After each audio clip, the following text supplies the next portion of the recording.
Welcome to the Non-Obvious Insights Show. I'm your host, Rohit Bhargava, and every week I go through hundreds of news sources to curate the most interesting and underappreciated stories that you might have missed. Over the next 30 minutes, we'll talk about the ups and downs of hashtag activism, explore the creativity of how tourism destinations are going virtual, and check out a unique reimagining of cover designs for Dr. Seuss's greatest hits. We are live streaming to Facebook, YouTube, and Periscope, and the show starts right now.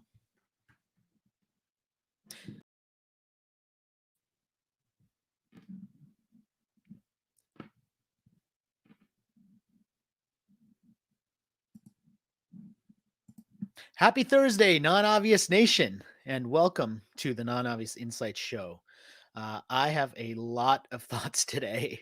It's been a challenging week. It's been an interesting week of stories, and I did something a little bit unusual in my email this week. I asked you to share your thoughts about how you were feeling, just about everything that's been going on. And so many of you have been emailing. I mean, I'm just, it's been overwhelming. It's been amazing.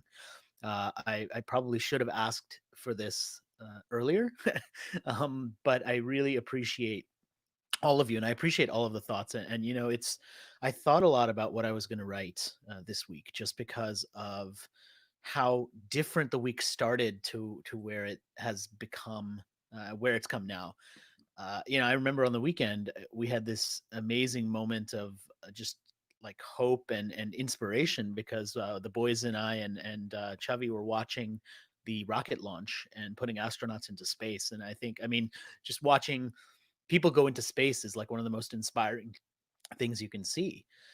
And then the news shifted and just became about riots and challenges and just a lot of um, really concerning things happening in the world. And one of the things that I started thinking about was what was I going to post and share. And I remember reading some stories that were talking about this kind of black square that I think a lot of us saw on social media.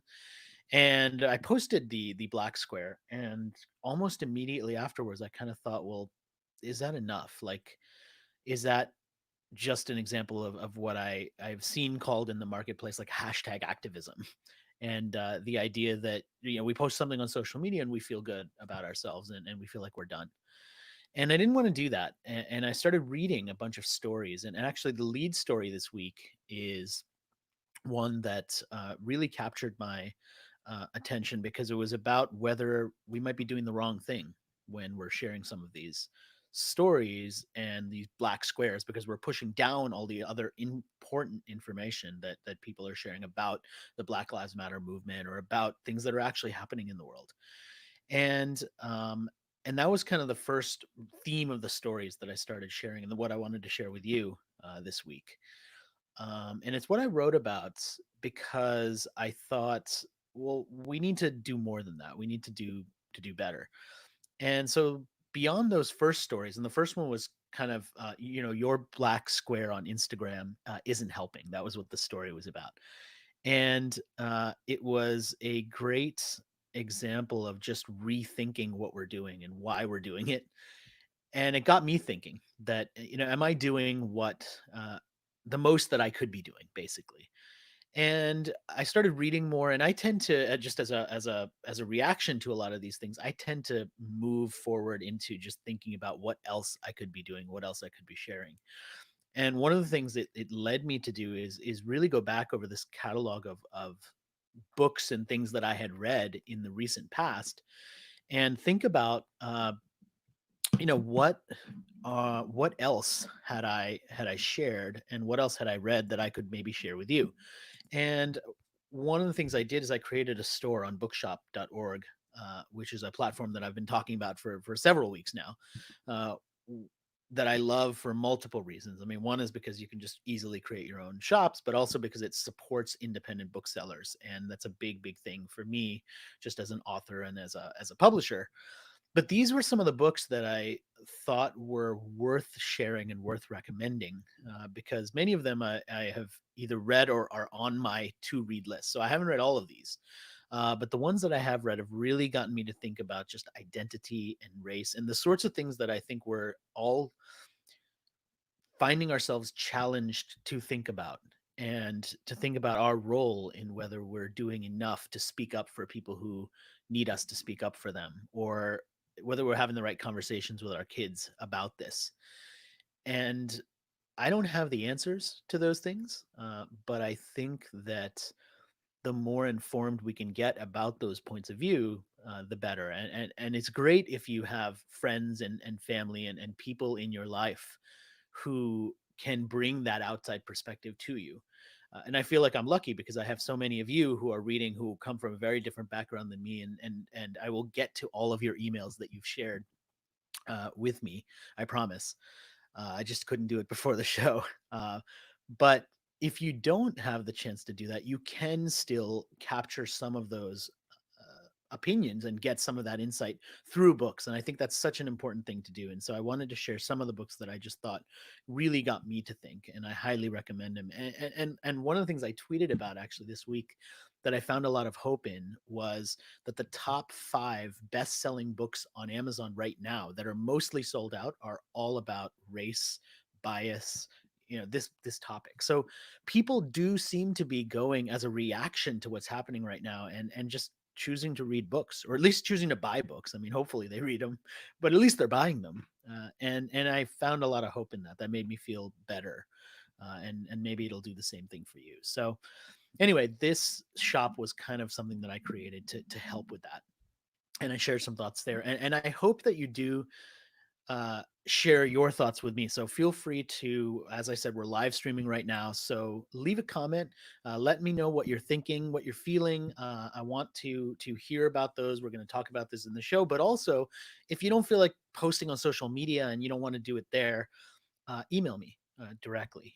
You can always do that, and I respond to those emails. And like I said, I have a bunch of them that are waiting for me this afternoon, so that'll be part of my afternoon task to come back to you and just say, look, thanks for reaching out, and just to share back and forth with you more personally. So please do that. This is my email address down at the bottom of the screen, and I would love to hear from you. So let's keep rolling. I mean, let's talk about anytime you have a big story like this, it feels like it kind of takes up the entire air of the entire week.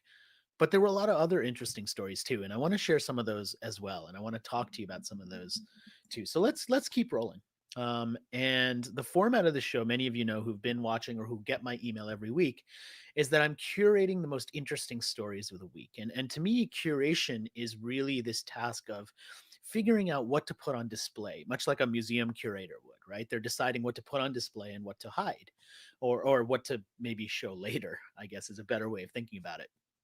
And to me, the stories that I try and curate and bring forward are the ones that get me thinking about something. They get me kind of interested in the world. And this one was one from Brian Clark, who's written a copy blogger for many, many years, is a fellow blogger, and I've known his work and read his work for, I don't know, more than a decade at least. I mean, it's been a really long time. But he did this great blog post where he talked about just authenticity. And one of the things that he spotlighted in this post, which I thought was a kind of a unique way of thinking about it, was just around vintage t-shirts, and whether you're the sort of person that bought the t-shirt 15 years ago and now is wearing it because you've quote unquote earned it versus going to Old Navy and buying that t-shirt that kind of looks old, and has been sort of pre-aged or washed and aged, or whatever the terminology is that they use for it.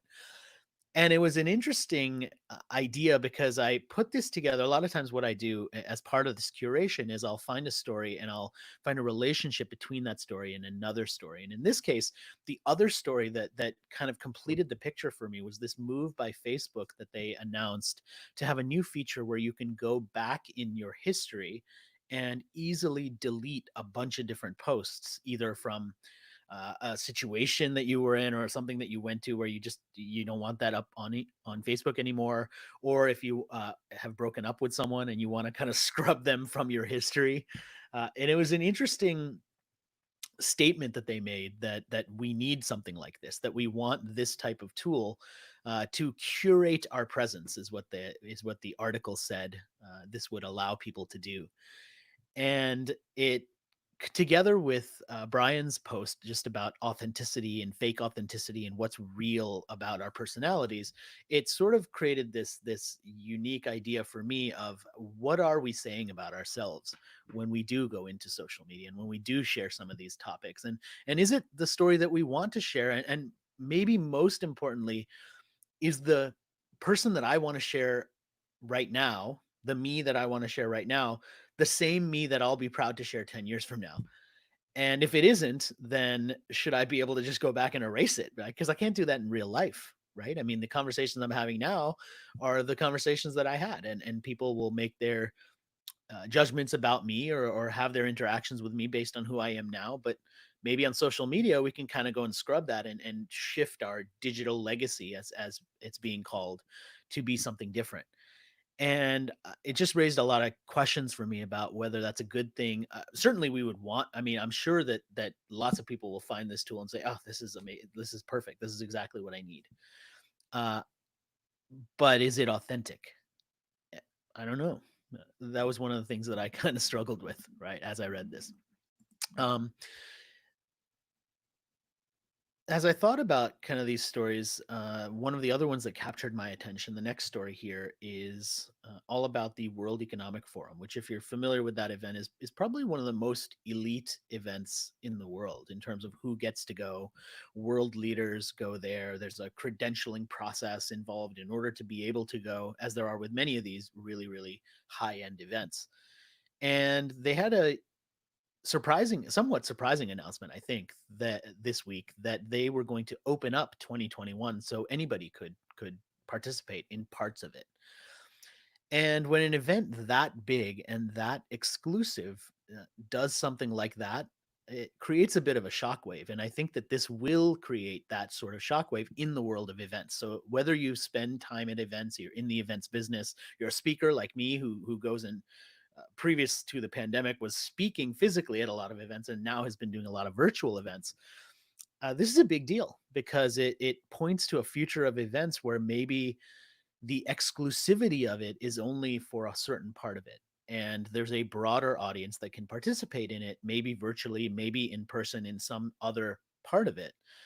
But it kind of points to something that I think a lot of smart events are already doing right now, which is thinking through the hybrid experience and saying, well, what is the experience going to be like for this person who goes in person?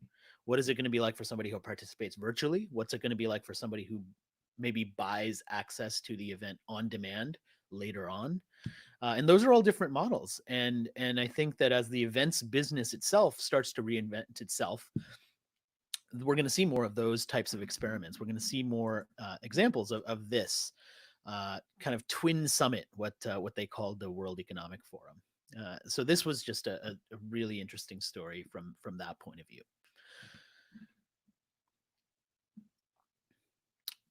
Let's keep rolling. The next story comes from the New York Times, and this one was about telemedicine for home repair. So it's not actually about medicine. It was, as the illustration sort of shows, it was about the idea that now we can access expertise from someone who could maybe help us fix our own house through a video call. And I was thinking about this. I know that there's a couple things that are kind of annoyances in our house, where like the refrigerator is making some noises that I could probably try and figure out myself, but I don't exactly know. I don't really, I've never fixed a fridge before, but maybe I could get on a video call with somebody who's a contractor and they could help me figure out, diagnose the problem, and maybe figure out if there's an easy or quick fix to it.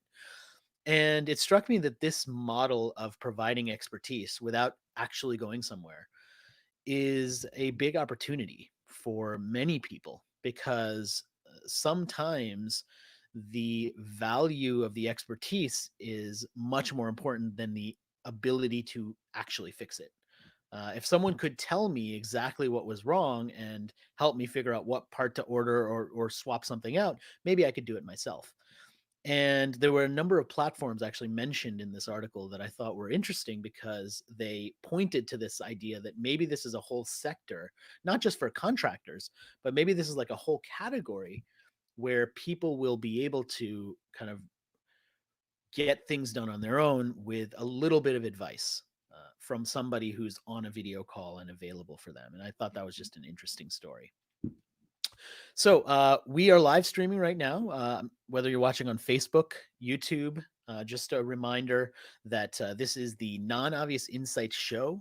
I'm your host, Rohit Bhargava, and this show is all about the most interesting, fascinating, and unusual stories of the week. And as we're live streaming, if any of these stories raises a thought for you, a comment, anything you want to share, or you want to get in touch, please feel free to post that comment. We can talk about it, and I'll just continue sharing some of the most interesting stories of the week. That's my goal from the show. You can follow this show and me on Facebook, on Twitter, and on YouTube as well. You can subscribe to the channel. It's just youtube.com/Rohit Bhargava. So that's where you can get the channel from. So thank you for watching. Thank you for listening. Let's keep rocking with some of these stories, and let's see what's next. And this one is a really, really fun story, and it's all about reimagined cover designs for Dr. Seuss books. And this was an artist who took the different covers and just did something really creative with them. And they sort of speak for themselves. I mean, you can look at these covers and they'll probably make you smile. I guarantee you'll recognize at least a few of them, maybe all of them. Dr. Fauci is clearly prolific here in terms of being the author of some of these.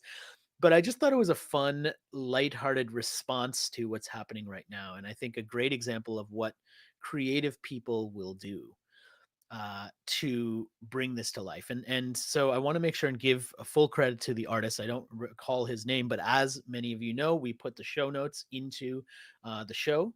And so you can see the full link to all of these. And there, by the way, there's more covers than just these. These are just some of them. Some of them. And so you can see the full cover, see the artist behind it, and learn the kind of story, the backstory for not only this but any of the other stories. So when you look at the show notes, when you look at the comments on YouTube or on Facebook, you'll see a link to every story there, and you can see the full story and kind of get the background details. If you're enjoying these stories, uh, definitely subscribe to the email newsletter. And what you'll see is on the email newsletter every week, I share the most interesting stories of the week. And I talk about them in this show, some of them. And the other thing that you'll get from this show is a review of some of the stories that didn't make it into the email. So there's lots of ways to communicate with me. There's lots of ways to listen to these stories, to talk about this, and I hope you do get in touch, and I hope you do subscribe to the email. So one of the things I promise in this show is beyond the stories, I share the ones that I didn't put into the email. So I see a comment from Julia. Hello from Europe. Thank you so much for waiting for the show, and thank you for tuning in. I'm guessing you're probably, I don't know, 8 hours ahead, something like that. So it's probably your Thursday evening. So thank you for joining me for the evening. I'm so glad to have you here.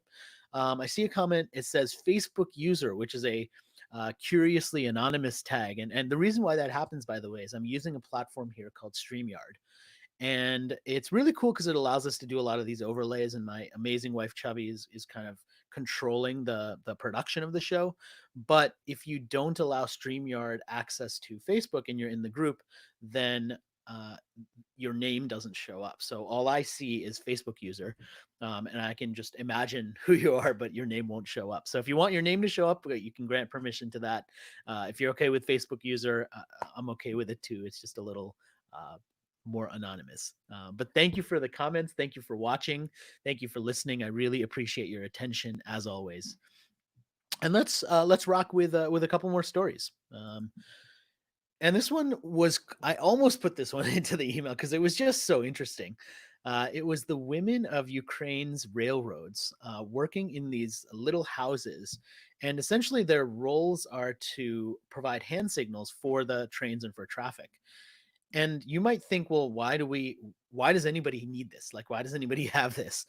But this was interesting as a quote from this Wired article. It says, when the railroad company tried to take them away, traffic accident statistics shot up because people were trying to go around the barriers and not heeding directions. Because if no one is watching, why not break the rules? And I just thought there was an interesting social psychology element to this, because you have these women who are in these roles, and they're providing the kind of signage of what to do, but they're sort of witnessing people who choose not to follow the rules. And just by having them there, you have more people who do follow the rules. And I kind of thought, well, this would probably be an idea we could apply in other places too, right? I mean, if we just had people watching, maybe we could reduce some of the negative things that are happening, and some of the things that people are tempted to do that they wouldn't, just because they know somebody's paying attention. And it was just an interesting story from that point of view, and some great photographs. It's actually a photo essay, so I highly recommend. Again, we're going to post all the links to all of these stories online. This one's from Wired magazine, and you'll be able to read the full story and see all of the links, and all of the visuals I share. There's usually more visuals there, so if the visuals are interesting for you and you want to check those out, I definitely recommend it. The reason why I share these stories is because I think they are all worth reading. So I'm giving you a kind of a recap of it and a short summary of it, but definitely go and check out the full stories, and give credit to the creators of those stories and the creators of all of the content, because it's amazing, amazing stuff. As a reminder, make sure and subscribe to get these stories into your inbox, and join this show every Thursday at noon, where I talk about not only the stories that you get in your inbox, but also a couple of bonus stories as well. The next story that I wanted to share is about billionaires, and it's a big, big question, which is, do billionaires, quote unquote, deserve their wealth? And deserve is an interesting way of phrasing this, because it really brings up this divide in how we think about even being a billionaire. And what this article on aljazeera.com talks about, which I thought was interesting, was this philosophy difference where, on the one side, you have some people who say, well, they came up with an amazing invention, it was wildly successful, they should be allowed to profit from it, and they should be allowed to be a billionaire. I mean, that's what the dream is for many people. And if you do create something like that and you work hard for it, why shouldn't you be able to have that much money?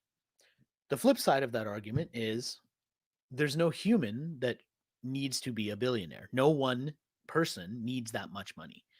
And when we arrive at a situation when someone has the potential to personally get a fortune that is greater than the GDP of some countries, we should prevent that. And that group of people says nobody should be a billionaire. That shouldn't even be a possibility. Uh, Not sure whether you go on one side or the other side, but what I liked about this article was it just presented that idea of forcing us to question something that we all know to be something that exists, right? We know that there's billionaires in the world.